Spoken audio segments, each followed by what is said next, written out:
Hey, Callum, a university over in the US, Thomas Jefferson University, has gone viral recently. I don't know if you've seen the video going around, but the presenter, it was at their graduation, right? They're all going up and names get read out. Sure. You get your scroll and there you have your education finished. I mean, this is a huge day for everyone that graduates. Massive day. And I guess there's a lot of anxieties, beforehand. Am I going to trip over? Will I slip on my gown? There's all these different things running through your head. Years and years of study have led to this point that everybody looks forward to. The day that you're done studying, you get out into the workforce. Graduation.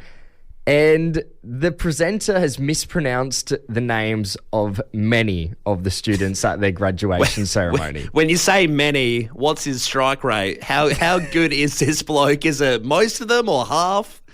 Decent chop. She pronounced maybe none of them correctly. None of them? Maybe one or two. Right. Yeah. Awful strike rate. Kicked off the baseball team. Now, they have come out and issued a statement apologising for the mispronunciations and explaining it was due to phonetic spellings on the speaker's cards. Yeah, right. What I thought we could do, I'll play out a couple of these mispronunciations to you and see if you can decipher what the actual name was. The real name? Okay. All right, here is the first one. Alisuna Cole Bishop. Is it Alison Cole Bishop? Close. It's Alison Nicole Bishop. That's awful.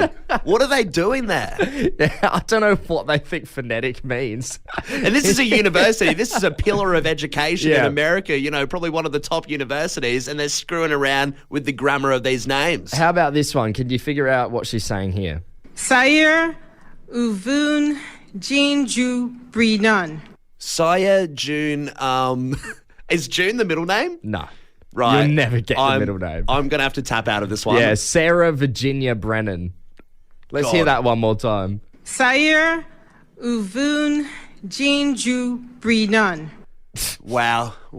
Yeah, you'd almost want to turn around and say, guys, this is clown college, actually. This is a school for comedy. I was doing a joke the whole time. Here's the real names. All right, how about this one? Marlena Zobeth Camp. Melanie Beth Camp. Molly Elizabeth Camp. Almost. This one is the most shocking because this is one of her correct ones and it's possibly one of the harder names. Maybe Lee Zubeth Bratowski. What? So that's a correct one. Well, it was Maeve Elizabeth, but she got Bratowski right at so the that end. was the closest that she's ever got. We'll give a kudos to her for that one. This has happened to everybody, but we want to know who mispronounced your name and let us know how bad was it? I mean, this is pretty awful, but, this does go out to all the Seans out there getting called Scene and all the Xaviers with the Xavier. So there's so many different names out there.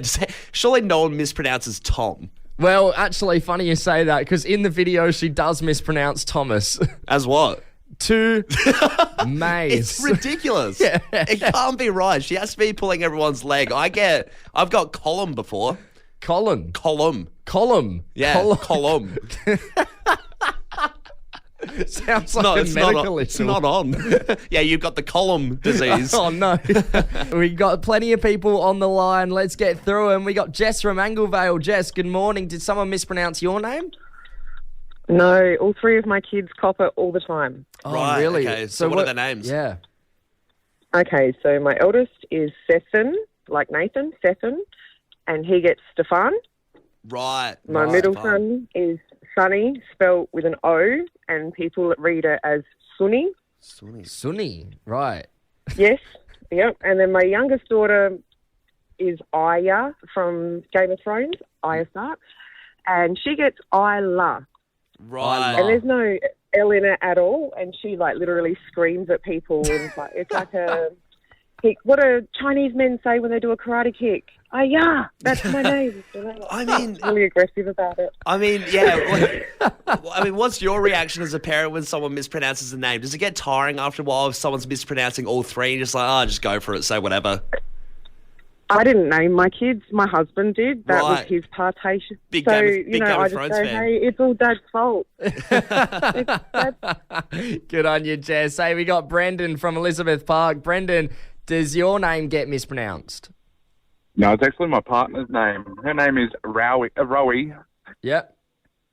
but she does get called Rowie. Wow. Okay, Rowie. so Rowie in itself is an unusual name. How many people are mispronouncing this? Is it regular? Probably every day. Wow. Wow. Imagine getting your name mispronounced every day. That would hit hard after a while. Surely you'd think about just changing it to Rowie, wouldn't you? Good on you, Brendan. Hey, Tallulah in Mount Barker. Tallulah, that's an interesting name in itself. Are you the one that's having the name mispronounced?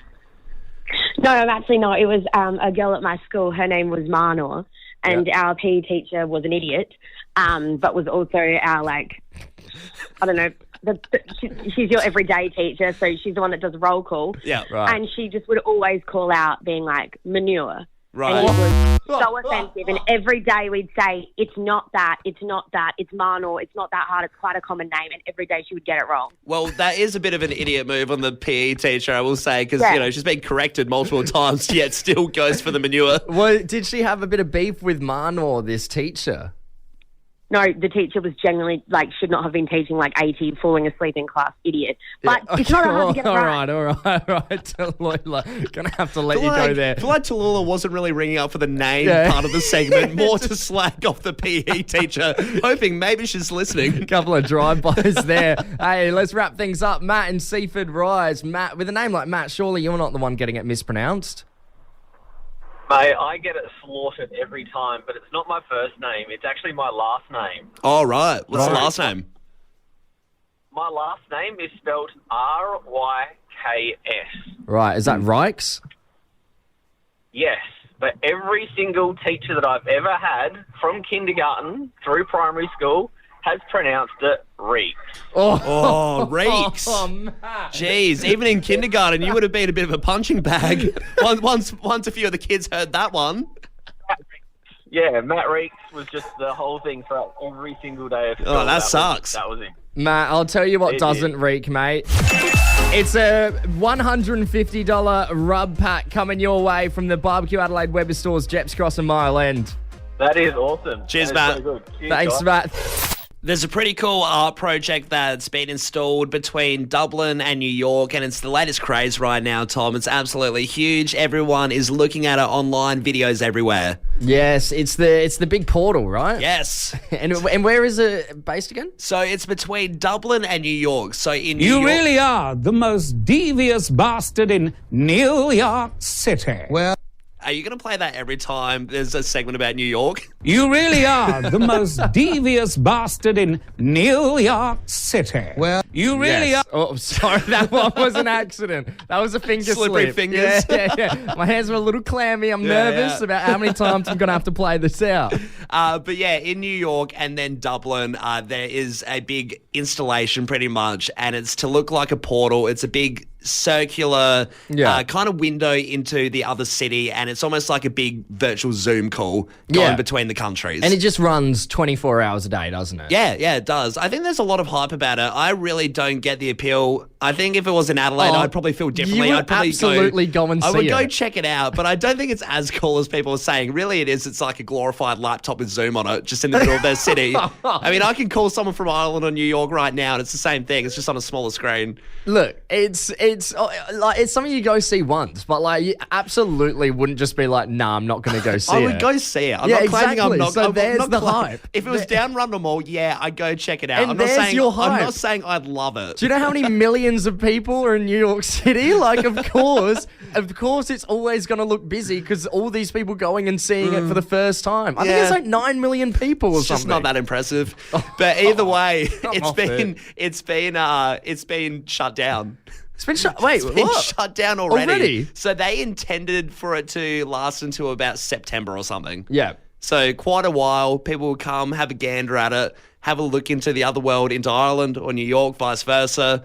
But someone's come over and ruined it. And of course, it's up to humanity to ruin our nice things and our precious toys. Some lady's gone over and flashed it.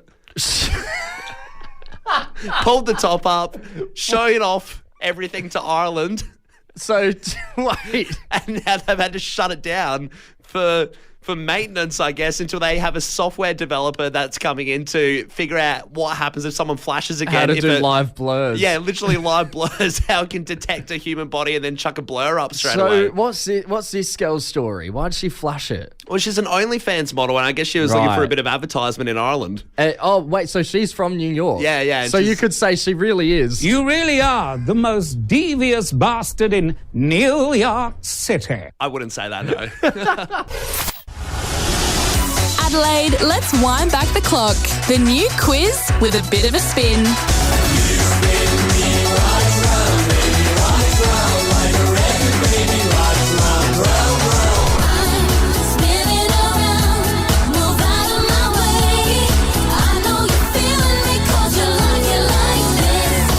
It's Wheelie Windback Wednesday with Tom and Callum on Fresh 92.7.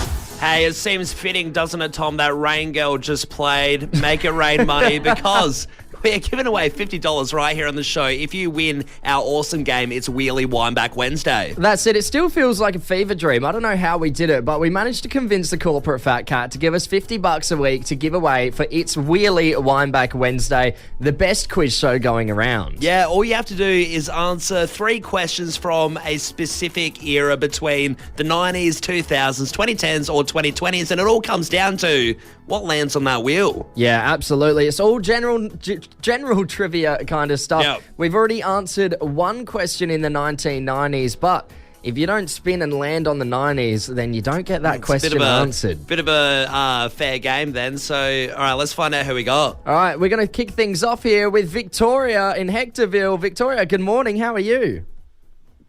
Good morning. Good, thanks. How are you? Very good. well. Now, Victoria, do you have a preferred decade you'd like to answer questions from? Not really. I'm happy with anything. Maybe Oh, okay. All right. Happy days. awesome. All right. 80s. Oh, well, that makes... The 80s? So we don't have the 80s. It's from the 90s. So 90s Oh, the onwards. 90s. Sorry. Yeah. That's all No, right. you choose. You choose. All right. we're Well, gonna we're going to spin the wheel. spin the wheel. All right, let's do it. Spin that wheel. Steph has spun the wheel. Oh, a bit far away from the 90s there and the 80s. Victoria, it is. Steph, can you reveal? It's 2010s. The 2010s. Okay, kicking us off there. Victoria, how do you feel about the 2010s? Yeah. Okay. See how we go. All right, we'll give it a shot. Your first question is, in 2018, Prince Harry married Meghan Markle, an actress who was formerly on which show? Oh, yes. I know it's an office-based show. Yeah. What do they wear in offices? Suits. The suits. Yeah. Hey! Suits. Hey! All right, you've used up your one for call and phone a friend. All right, Victoria, this one is a little bit out there. You're going to have to go back into your memory. It was a big moment when it happened, but Lady Gaga wore an iconic dress made out of what product you can find at the supermarket at an awards show? Was it meat? It was meat. It was a meat dress. It was bloody and it was made of steaks. All right, Victoria, you just need to answer one more question and you've got $50 in your pocket. Great. All right. How old was Lorde, New Zealand artist, when she released her hit song Royals in 2013? No idea. I reckon you're gonna just have to take a It's stab on this obviously one. something on either side of the spectrum. She was young. Let's go with 17. Oh, so close. So close. John from Park Home, good morning. Can you answer that question? How old was Lorde when she released her hit song Royals back in 2013? I think I've got it. I think it's 16. You've got it, John! Easiest $50. One question, all you had to answer right there. John, congratulations. $50 in your pocket. What a great way to start your Windback Wednesday. Thank you very much, guys. John, much appreciated. what's $50 going towards KFC lunch, a few beers after work? What's happening? I reckon a few beers after work might do the good. job. Yeah, it sounds like the plan. That is the move, isn't it? Congratulations, John. Remember, it's really Windback Wednesday. We play it every single Wednesday here on the show. And now we've got a $50 cash prize each week just for you, Adelaide. Bring it on. Tom, there's all different ways to make sure someone doesn't steal something from your house. You know, I guess people have the beware of the dog sign, things like that. Maybe they just have an instinct to kill a dog. Yeah, maybe. You never know. Over in California, this bloke has tried a new technique to hide his big fishing boat. So he's bought a luxurious fishing boat, and the council have recommended, hey, you should put up a fence in between, the boat and the general public out the front. Because it's nice, or because it's really not. Because it's really nice. It's really nice. The dude's spent all this money on it, and it was just a recommendation that he hides it with the fence to stop people from tampering with it. Yeah, right. But the weird thing is, he's put up this fence, right? And you can tell he's a classic boat owner, wants to show off a little bit still. You bought this luxurious new boat. You want to brag a bit. He's painted the fence exactly how the boat would look like anyway. Like a mural. Yeah, like a mural. But it matches up with the boat. So you can still see a bit of the real boat hanging above the fence. Yeah, and then right. on the actual fence, you can see it's just a painted mural. Really realistic. Looks like the boat still. Yeah, so it lines up and everything? Yeah, so it lines up. Did he commission an artist to come out and do this? Yeah, he did. Oh, really? Yeah, so the council are like, we just meant, a black fence to cover up the boat so people don't steal it, right? And he said, no, I want people to still know I have the boat. They're welcome to come in and try and steal it if they want, but I just want people to know I have this awesome new boat going right now. But if you look at it, it just really draws more attention to it. If anyone's going to steal it, they're going to have a look at the mural and be like, nice mural. Oh, wait, there's also a boat behind it. I'm cracking on that.